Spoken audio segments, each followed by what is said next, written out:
हरे कृष्ण। तो सभी भक्तों के चरण कमल रे मोर कोटि कोटि प्रणाम। वंशा कल्पतरुभ्यश्च कृपा सिंधुभ्यो एव च पतितानां पावनेभ्यो वैष्णवेभ्यो नमो नमः। जय अनंत कोटि वैष्णव वृंद की जय, वैष्णव ठाकुर की जय, जगत श्री प्रभुपाद की जय, पतितान श्री गुरु महाराज की जय। तो बहुत बहुत धन्यवाद। तो आज बहुत सुंदर दिन प्रभु जी जमी कहले एक तो कामदा एकादशी, आज जे एकादशी की जो पालन कर तार सबू मनोकामना पूर्ण हम। आई एकादशी तिथि आमर परम आराध्य गुरुदेवकर प्राकट्य होता आम बारी बद्ध जीव मान उद्धार करने। चैतन्य चरितामृत भी कहते अद्यापि गौरलीला हयाछन संसारे, हाँ केह केह भाग्यवान देखा पारे। हाँ भाग्यवान एबे भी गौर लीला करचंती गौरांग महाप्रभु किए किए भाग्यवान ही देखिपार। तो गौरांग महाप्रभु कौन एकला आसिक लीला करते ना, पार्षद आसती। आ गुरु महाराज विषय प्रभुपाद कहीकि जाइछन्ति से गौरांगर पार्षद सबुठ बड़े देखा गुरुदेवकर करुणा। हाँ ना महाप्रभु कौन करते करुणा ही प्रकट करते। पापी तापी जत थिल हरि नामे उद्धारिल। हाँ से देखी नहांती गीतारे तो कहते जमी भगवान देखले भाई श्रद्धावान को कुह अश्रद्धा को कुह नहीं ये ज्ञान से पात्र रखिंट किंतु महाप्रभु किसी पात्र अंतर रखी ना जी भी आसला हरि नाम देखिए उद्धार कर। आज देखा गुरुदेव को जीवन में आम से ही देखा। हाँ जमी जीवन मूर्तिमान करुणा मूर्तिमान स्वरूप देखा जाती समस्त दुख को माने पाप को निजे नहीं आज कष्ट को भुगुंट ना। आम गोटे श्लोक पढ़ुन ना मजे भी न पछे नरके पड़ी था जगत उद्धार हो। तो से जीवनटा आम देखा आम कहार दुख टे नहीं पार आम निज दुख आमको भारी पड़ जाऊँ किंतु गुरुदेव करुणा तो देख आज हजार हजार लोकंर पाप को निजे ग्रहण करके निजे कष्ट सब उद्धार कर जगत समस्त। तो आम भी ये संसार घुटे घुटे घुटे आसिक माने गुरुदेव चरण में पहुँचे जी कि कहते ना अनेक जन्मर भाग्य फले वैष्णव आसिया मिले। हाँ वास्तविक वैष्णव विष्णुकर परम भक्त संगरे आम आसिक पहुँची जाऊ अनेक जन्मर से पुण्य स्वीकृति करते पड़ता है। तो आम समस्ते से छांटा हुआ जीव जे कि किसी करीचे आज गुरुदेव संस्पर्श में आसी जाइए आम उद्धार करने आम समस्त पाप को सी माने बहन कर। तो आम समस्ते चेष्टा करवा जे भी आम गुरुदेव शिष्य होचे तो आम देकी जमी किसी भी आसुनी तो किछिटा सुबिला ना बिल्कुल सुबिलानी तो अच्छा नेटवर्क प्रोब्लेम होई पारे ठीक अच्छे तो मु आज्ञा आज्ञा हौ आज्ञा तो ठीक अच्छी। तो आज गुरुदेव जन्म प्राकट्य उत्सव में आपन समस्त को ढेर सारा शुभकामना शुभेच्छा। तो गुरुदेव कृपा आशीर्वाद आपन समस्त को प्राप्त हो मैं प्रार्थना करी। तो आम गुरुदेव को सेत प्रसन्न कर आदेश को आम सब बेले माने पालन करुवा दृढ़तार सहित बेले बेले कौन हुए आम ढिला पड़ जाऊ। हाँ बेले बेले प्राय देखे भक्त मान को जिते बड़े आम कई भक्त समाज को जाऊ मंदिर जाऊ तो सुंदर तिलक लगे जाई किंतु जब कहीं पार्टी साटी कौटी बाहर मार्केटिंग देखा तिलक न ये तो भी गुरुदेव अभिज्ञा है कि नहीं छोट जिनसा आम निजे समस्ते मान देखा मुझे देखी से कहली कहीं आम तिलक है आम वेशभूषा आम तिलक आम कंठी ये गुरुदेव दिया हुआ आभूषण। तो ये आम जेठी भी जाऊँ ना आम पहचान है आम तिलक। तो आम मंदिर गलु तो तिलक पिंधु कि बाहर को गलु आम पिंधबनी लोक कौन कहे सी भावना करे। तो ये भी गोटे प्रकार आज्ञा को अवज्ञा है आ तृतीय नंबर अपराध यहाँ गुरुदेव आज्ञा को अवमानना कला। तो आम सतर्क रहा। तो ये गुरुदेव पाइचे आम तो आम देकी भाई किए कौन कर छाड़ आम जे मैंने अच्छे आम देकी जमी सेमती कौन अपराध न हो कौन आज्ञा को अवज्ञा न हो जहाँद्वारा आमर अपराध गुरुदेव ग्रहण करते सीटा आम चेष्टा करवा। तापर आज तो अच्छी आमर मंदिर तो समस्त किसी किसी कहवाई तो से आप समस्त भी रेडी होकर आसवे जी भी चित्र अच्छा समस्ते जीवे आ गुरुदेव गुणगान किसी करेंगे। तो आज मोर उद्देश्य था किसी कहार कि समय हम कि ना मुझे जाने जदि भी रहीगला आम आगला एपिसोड कंप्लीट करवा। ଯେମିତି ଏଇ ଶ୍ଲୋକରେ ଆମେ ଦେଖିବା ଆମେ ଆଜି କେଉଁ ଶ୍ଲୋକ ପଢ଼ିଲେ ଭଗବତ ଗୀତା 4th ଅଧ୍ୟାୟ 26 ନମ୍ବର ଶ୍ଲୋକ ପଢ଼ିଲେ ଯେଉଁଠି କ'ଣ ଭଗବାନ କହୁଛନ୍ତି ସେଇ ଆହୁତି କଥା କହୁଛନ୍ତି ମାନେ ତ୍ୟାଗ କଥା କହୁଛନ୍ତି। ଆହୁତି ଦେବା ମାନେ ଯେମିତି ଦ୍ରବ୍ୟ ତ୍ୟାଗ କଲେ ଆମ ମନକୁ ଭଗବାନ ପାଇଁ ତ୍ୟାଗ କଲେ ଆମ ଧନକୁ ଭଗବାନ ପାଇଁ ତ୍ୟାଗ କଲେ ଏସବୁ ତ୍ୟାଗକୁ ହିଁ ଯଜ୍ଞ କୁହାଯାଏ।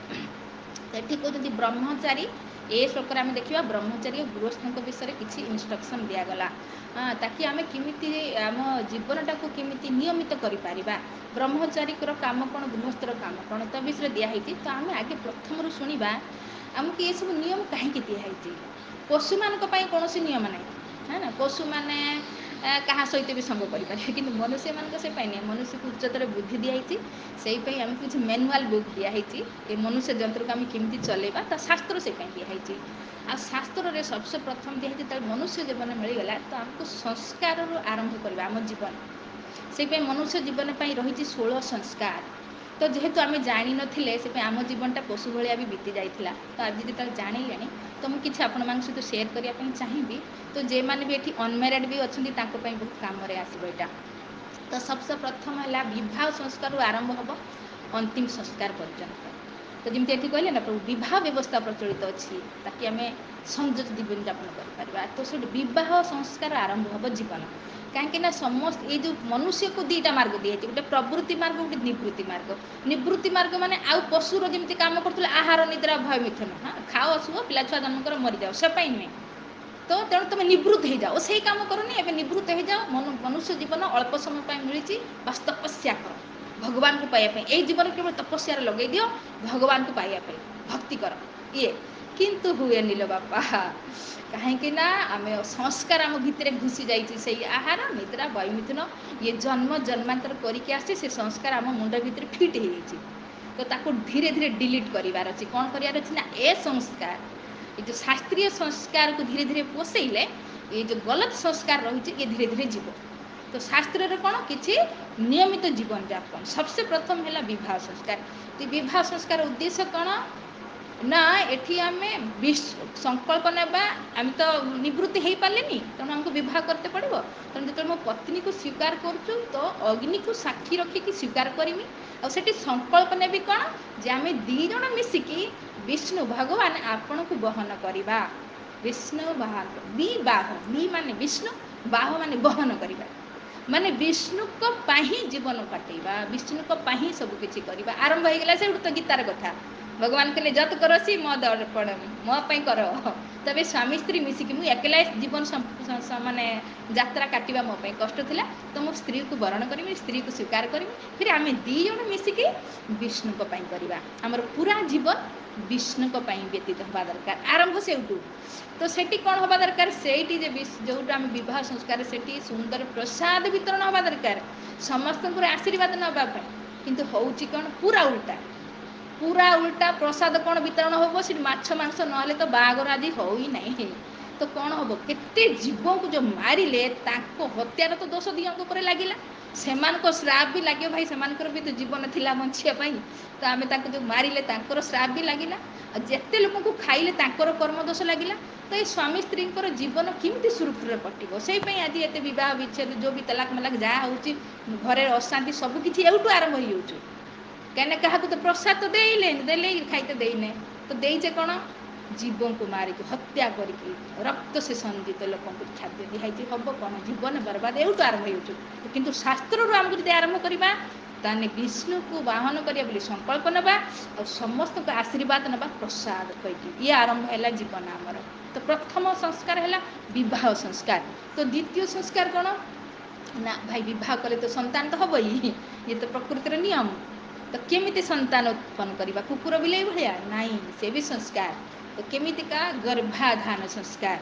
ତ କୁହାଯାଇଛି ଯେତେବେଳେ ଆମେ ସନ୍ତାନ ପ୍ରାପ୍ତିକୁ ଇଚ୍ଛା କରିବା ତ ମାନେ ପତ୍ନୀର ଋତୁସ୍ରାବର 7 ଦିନ ସେଦିନ ବି ଦିନ ଦେଖିବା ପୂର୍ଣ୍ଣିମା ନଥିବ ଅମାବାସ୍ୟା ନଥିବ ସଂକ୍ରାନ୍ତି ଏକାଦଶୀ ଏସବୁ କିଛି ନଥିବ ସେଦିନ।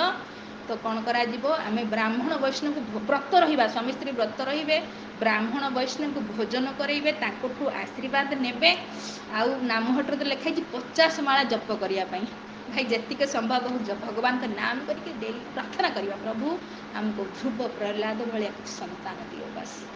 ଇଏ ପ୍ରାର୍ଥନା କରିକି ସେଦିନ ଆମେ ସ୍ୱାମୀ ସ୍ତ୍ରୀ ସଙ୍ଗ କରିବା। ଇଏ କହନ୍ତି ଏଇଟା ଗର୍ଭାଧାନ ସଂସ୍କାର, ଗର୍ଭ ଆସିବ ଆମ ପାଖକୁ। ତ ଇଏ ତ ଭଗବାନ ତ ସମସ୍ତଙ୍କୁ ଦେଉଛନ୍ତି ନା। ଦେଖନ୍ତୁ ଭକ୍ତ ଘରେ ଛୁଆ ଜନ୍ମ ହେଉଛି, ଗୋଟେ ଅସୁର ଘରେ ବି ଜନ୍ମ ହେଉଛି, ଦେଉଛି କି କରୁଛି କି? ଭଗବାନ କରୁଛନ୍ତି। ଯଦି ଆମେ ବ୍ରାହ୍ମଣ ବୈଷ୍ଣବ ହେଲେ ଭଗବାନଙ୍କର ପ୍ରିୟ, ତାଙ୍କଠୁ ଆଶୀର୍ବାଦ ନେଇଥିବା, ଭୋଜନ ଦେଇକି ଦକ୍ଷିଣା ଦେଇକି, ତାପରେ ବ୍ରତ ଭଗବାନ ପାଇଁ ରଖିଥିବା, ଭଗବାନଙ୍କ ନାମ କରିଥିବା, ତ ନିଶ୍ଚୟ ଇଏ ଗ୍ୟାରେଣ୍ଟେଡ଼ ଯେ ଏଇଭଳିଆ ଭକ୍ତ ସନ୍ତାନ ଆମ ପାଖକୁ ଆସିବ। କିନ୍ତୁ ଆମକୁ ତ ଏଇଟା କହିବା ପାଇଁ କି ନଥିଲେ। ତ ଆଜି ଯେଉଁମାନେ ଜାଣୁଛନ୍ତି, ଏଇଟା ଜାଣିବା ଦରକାର ଶାସ୍ତ୍ରରୁ ଏସବୁ। ତ ଇଏ ଗର୍ଭାଧାନ ଯେତେବେଳେ ହେବ, ତ ମା କ'ଣ କରିବ, ସେବେଠୁ କୟାଧୁ ଭଳି ଗର୍ଭାଧାନ ଯେତେବେଳେ ଆସିଗଲା, ଜନ୍ମ ହେବା ପର୍ଯ୍ୟନ୍ତ ଶାସ୍ତ୍ରକୁ ଶ୍ରବଣ କରି, ଗୀତା ଓ ଭାଗବତକୁ ଶ୍ରବଣ କରିବ। ମା କୟାଧୁ ଶ୍ରବଣ କଲେ ବୋଲି ସିନା ପ୍ରହ୍ଲାଦ ଭଳିଆ ପୁତ୍ର ପାଇଲେ। ତ ଆମେ ଯଦି ଟିଭି ଦେଖିବା, ନାଚ ଦେଖିବା, ଖେଳ ଦେଖିବା, ଏଇସବୁ ସିରିଏଲ୍, ଏସବୁ କ'ଣ ଆମ ଛୁଆ ଉପରେ ସଂସ୍କାର ପଡ଼ିବ, ଟିକେ ବୁଝିବା ଦରକାର। ତ ସେଭଳି ଶାସ୍ତ୍ରରେ ଆମେ ରହିବା।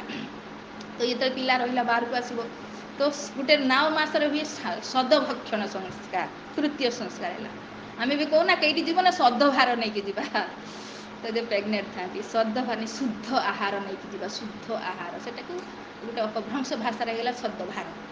ଶୁଦ୍ଧ ଆହାର, ମାଆର ଇଚ୍ଛା ଥାଏ କିଛି ଖାଇବା ପାଇଁ, ତ ଶୁଦ୍ଧ ଆହାର ମାନେ ଭଗବାନଙ୍କ ପ୍ରସାଦ ଭେରାଇଟିର ଯେତେ ତୁ ଖାଇପାରୁଛୁ ଖା। ହଁ, ତ ଇଏ ନେଇକି ଦିଆଯାଏ, ସେ ଗର୍ଭବତୀ ମହିଳାକୁ ଦିଆଯାଏ 9 ମାସରେ, 7 ମାସରୁ ଆରମ୍ଭ ହୋଇଯାଏ, ତ ଦିଅନ୍ତି। ତ ଇଏ ହେଲା ପରେ ଏବେ ପିଲା ହେବ। ପିଲା ହେବ, ତାପରେ ଆସିବ 4ର୍ଥ ନମ୍ବର ସର୍କ ମଧୁପର୍କ ସଂସ୍କାର। ତ ଯେଉଁ ପିଲା ଯେଉଁଦିନ ଜନ୍ମ ହେଲା, ତ ବାପା କ'ଣ କରିବ, ମଧୁ ନେଇକି ଯିବ। ଘରେ ହେଇଥିବ, ହସ୍ପିଟାଲରେ ହେଇଥିବ, ତ ସନ୍ତାନ କ'ଣ କରିବ, ମହୁ ନେଇକି ଚଟେଇବ। ସେଟା କୁହନ୍ତି ମଧୁପର୍କ ସଂସ୍କାର। ମଧୁ ଚଟେଇବାର ଉଦ୍ଦେଶ୍ୟ କ'ଣ, ସଂସ୍କାର ଭରା ହେଉଛି। ଦେଖନ୍ତୁ, ସଂସ୍କାର ମାନେ ପିଲା ଭିତରେ ମୂଳରୁ ଜନ୍ମଠୁ ନେଇକି ତା ଭିତରେ ସଂସ୍କାର ଭରା ହେଉଛି। ତ ମଧୁ ଚଟେଇବାର ଉଦ୍ଦେଶ୍ୟ, ତାର ବାଣୀ ମିଠା ହେବ। ସେ କାହାକୁ ପଡ଼ୁଆ ଜୀବନରେ କେବେ କହିବନି, ଦୁଃଖ ଦେଲା ଭଳିଆ କଥା କହିବନି। ଇଏ ଭାବରେ ତାକୁ ମଧୁ କହିବା, ସେହେଦ ଚଟେଇବା। ଆଉ ଉଦ୍ଦେଶ୍ୟ ସେହେଦ ଭଳି ତା ଜୀବନ, ମାନେ ମଧୁମକ୍ଷୀ ଭଳି ତା ଜୀବନଟା ହେବା ଦରକାର। ମଧୁମକ୍ଷୀ କ'ଣ କରେ, ଫୁଲରୁ ଚୁଷେ। କ'ଣ ଚୁଷେ, ଯେଉଁ ରସ ନେଇକି, କିନ୍ତୁ ଫୁଲକୁ କିଛି କ୍ଷତି କରେନି। ହଁ, ତା ପାଖରୁ ସେ ଗୁଣଟା ନିଏ। ସେଇଭଳି ମାନେ ଆଶା ରହିବ କ'ଣ, ମୋ ସନ୍ତାନ ସେଇଭଳି ଲୋକଙ୍କର ଗୁଣକୁ ଗ୍ରହଣ କରିବ, କାହାରି ଦୋଷକୁ ଦେଖିବନି। ମାଛି କ'ଣ କରେ, ଗନ୍ଧିକିରେ ବସେ ନା, ମଧୁମକ୍ଷୀ ଫୁଲରେ ବସେ। ସେ ମୋ ପୁଅ ସବୁବେଳେ ଗୁଣ ଗ୍ରହଣ କରିବ, ଗୁଣ ଗନ୍ଧିକିରେ କାହାର ଦୋଷକୁ ଦେଖିବନି, ଇଏ ଭାବ ରହିବ। ଆଉ ମଧୁମକ୍ଷୀ କ'ଣ କରେ ନା, ତା ଜୀବନ ପର ଉପକାର, ପର ପାଇଁ ଦେଇଦିଏ। ଏତେ ସଂଗ୍ରହ କରିଥାଏ, କିନ୍ତୁ ନିଜେ ଖାଏ ନା, ଲୋକମାନେ ଖାଇଯାଆନ୍ତି। ତ ସେଇଭଳି ମୋ ସନ୍ତାନର ଜୀବନଟା ପର ପାଇଁ ହେବ, ଅନ୍ୟ ଜୀବନ, ତା ଜୀବନଟା ମାନବ କଲ୍ୟାଣ ପାଇଁ ହେବ। ସବୁବେଳେ ସେ ଅନ୍ୟ ପାଇଁ ଯେ ତା ଜୀବନକୁ ଦେବ, ଇଏ ଭାବ ରହିବ ମଧୁପର୍କ ସଂସ୍କାରରେ। ତାକି ଇଏ ତାପରେ କ'ଣ ହେବ, ଛୁଆ ଯେତେବେଳେ 3 ମାସ ହେଇଯିବ, ସେତେବେଳେ ଆସିବ କ'ଣ, ନବନୀତି ସଂସ୍କାର। ନବନୀତି ମାନେ କ'ଣ କହିବା, ମଲେଇ ମାଖନ। ତ ମାଖନ ଚଟା ଯିବ ଛୁଆର ପାଟିରେ। ଏଇଟା ହେବ କେତେ, 3-4 ମାସରେ। ଅଛି ମୁଁ କହୁଛି। ତ 3 ମାସରେ କ'ଣ ହେବ, ଛୋଟ ପିଲା ଯେତେବେଳେ ଥାଏ, ତାକୁ ନବନୀତି ମାନେ ମାଖନ କୁହାଯାଏ। ମାଖନ କ'ଣ, ମାଖନ ସବୁଠୁ ସଫ୍ଟ, ସବୁଠୁ କୋମଳ, ଏକ ତ ଧଳା, ଏକ ତ କୋମଳ। ତ ଉଦ୍ଦେଶ୍ୟ କ'ଣ ରହିବ, ସଂସ୍କାର ଭରାଯିବ ଛୁଆ ଭିତରେ। ମୋ ସନ୍ତାନ ତାର ଜୀବନ ଚରିତ୍ର ଉଜ୍ଜ୍ୱଳ ରହିବ, ସଫେଦ, କାଳାବଜାରୀ କରିବନି, ବେଇମାନି ଧୋକେବାଜି ଏସବୁ କରିବନି। ତ ମୋ ଛୁଆର ଜୀବନ ଚରିତ୍ର ଉଜ୍ଜ୍ୱଳ ଶୁଭ୍ର ରହିବ। ଆଉ କ'ଣ ରହିବ, କୋମଳ, ହୃଦୟର ଦୟା, ସବୁ ଜୀବଙ୍କ ପ୍ରତି ଦୟା କରିବ ସିଏ। ତ ଇଏ ଦୟା ଭାବ ସବୁ ଜୀବଙ୍କ ପ୍ରତି ରହିବ। ଇଏ ଭାବ ନେଇକି ତାକୁ ଚଟା ଯିବ କ'ଣ, ମଲେଇ ମାନେ ମାଖନ। ଇଏ ହେଲା ନବନୀତି ସଂସ୍କାର। ତାପରେ ତ ପେଟେଇବ। ଛୁଆ ଯେତେବେଳେ ପେଟେଇକି ଚାଲେ ନା ଆଗକୁ, ସେତେବେଳେ କ'ଣ ହେବ, ତାକୁ ଭୂମି ଉପବେଶନ ସଂସ୍କାର ଗୋଟେ କରାଯାଏ। ମାନେ ଭୂମି ଦେବୀ ଆଉ ବରାହ ଦେବଙ୍କର ପୂଜା କରାଯିବ ସେଦିନ। ଲୋକଙ୍କୁ ବି ଡକାଯିବ, ପାସ୍ ପଡ଼ୋଶୀ ବନ୍ଧୁବର୍ଗ ଏସବୁ ରହିଛି। ତ ତାକି ସମସ୍ତେ ଆସିବେ, ପୂଜାର ଏଇ ଯେଉଁ ପ୍ରସାଦ ଖାଇବେ। ଏଠି ବରାହଦେବଙ୍କୁ ପୂଜା କରାଯାଏ। କାହିଁକି ନା ବରାହଦେବ କ'ଣ କରୁଥିଲେ, ଭୂମିକୁ ସୁରକ୍ଷା ଦେଇଥିଲେ। ଯେଉଁ ହିରଣ୍ୟାକ୍ଷ ଭୂମିଦେବୀକୁ ନେଇକି ପାତାଳରେ ଛପେଇ ଦେଇଥିଲା ନା, ରସାତଳରେ ଛପେଇ ଦେଇଥିଲା। ତେଣୁ ଭଗବାନ କ'ଣ କରୁଥିଲେ, ତାକୁ ସୁରକ୍ଷା ଦେଇଥିଲେ ଭୂମିଦେବୀକୁ। ସେଇଭଳି ଇଏ ରହିବ। ମୋ ସନ୍ତାନ କ'ଣ କରିବ, এটা যদি পুତ୍ର ହେଇଥାଏ ପୁତ୍ର ପାଇଁ ଏ ସଂସ୍କାରଟା କରାଯାଏ। ଯଦି କନ୍ୟା ହେଇଥାଏ ନାହିଁ ଭୂମି ଉପବେଶନଟା ଯଦି କନ୍ୟା ହେଇଥାଏ ତା ପାଇଁ କରାଯାଏ। ପୁତ୍ର ଯିଏ ନାରୀକୁ ରକ୍ଷା କରିବ, ହଁ ଇଏ ମୋ ସନ୍ତାନ ଆଗକୁ ଯାଇକି ସବୁବେଳେ ନାରୀକୁ ସୁରକ୍ଷା ଦେବ। ହଁ ଆଉ ଦୁଇରେ ଇଏ ରହିବ ଭୂମିଠୁ ଆଶୀର୍ବାଦ ରହିବ କ'ଣ ଭୂମି ଦେବୀ ପାଖରୁ। ଭୂମି ଦେବୀ ମୋ ମାନେ ପୁତ୍ର ଉପରେ ସବୁବେଳେ ତାହାର ଆଶୀର୍ବାଦ ରଖିବେ, ସେ ଯେଇଠି ବି ଥାଉ। ତ ଭୂମି ଦେବୀଙ୍କ ଆଶୀର୍ବାଦ ଯେମିତି ଧରତୀ ମାଙ୍କର ଆଶୀର୍ବାଦ ତା ଉପରେ ସବୁବେଳେ ଯେମିତି ଥିବ, ଇଏ ଭାବରେ କୁହାଯିବ ଭୂମି ଉପବେଶନ ସଂସ୍କାର। ତାପରେ ହୁଏ ନାମକରଣ ସଂସ୍କାର। ଯେତେବେଳେ ଛୁଆ ଟିକେ ମାନେ 6-7 ମାସ ଭିତରେ ହେଇଥାଏ, ସେଇ ସମୟରେ ଆସନ୍ତି ନାମକରଣ ଆଉ ଚୂଡ଼ାକରଣ ଲେଖା ହେଇଛି। ମୁଁ ସେଟାକୁ ନିଜେ ବି ବୁଝିନାହିଁ ଜିନିଷଟାକୁ ଠିକ୍ସେ କ'ଣ ଏଇଟା। ତ ଯେଉଁ ବି ହୁଅ ସେତେବେଳେ ବ୍ରାହ୍ମଣ ଆସିବେ, ଯେଉଁ ବି ଜାତକ ଦେଖନ୍ତି ତାର ନାମକରଣ ମାନେ ଆଗେ ଜାତକର୍ମ ସଂସ୍କାର ନାମକରଣ ସଂସ୍କାର ମାନେ ଜାତକ ଦେଖିକି ତାର କେ ଟାଇମ୍ର ଜନ୍ମ ହେଇଥିଲା, କେ ସମୟ ଥିଲା, କେ ମୁହୂର୍ତ୍ତ, କେ ତିଥି କ'ଣ ଲେଖା ହେଇକି ସେ ଲେଖା ହେଇଥିବ ସେଇଟା ସେଇ ଅନୁସାରେ ସେ ଦେଖିବେ ଯେ ଇଏ ଆର କ'ଣ ରାଶି ପଡ଼ିବ ବା କ'ଣ କ'ଣ ସବୁ ଲେଖାଯାଏ। ଦୁଇରେ ତାକୁ ନାମ ଦିଆଯିବ। କେମିତିକା ନାମ? ଯେଉଁ ନାଁଟା ଉଠୁ କରେ ଉଠୁ ଖରେ ଉଠୁ ଅରେ ଉଠୁ ଆଜିରେ ତ ସେଥିରେ ଭଗବାନଙ୍କ ନାମ କନେକ୍ଟ କରାଯିବ। ଗରେ ହେଲା ତ ଗୋବିନ୍ଦ ଦିଆଯିବ, କରେ ହେଲା ତ କୃଷ୍ଣ କେଶବ ଯେଉଁ ବି। ତ ଇଏ ଭଗବାନଙ୍କ ନାମରେ ହିଁ ତା ନାମ ରଖାଯିବ, ତାକି ଉଠିତେ ବସତେ ଆମେ ଡାକିଲେ ଭଗବାନଙ୍କ ନାଁ ଡାକିଲେ ସିଏ ଶୁଣିଲା ଭଗବାନଙ୍କ ନାଁ ଶୁଣିଲା। ତ ସଂସ୍କାର ଭରାଯିବ ନା ଏଠୁ।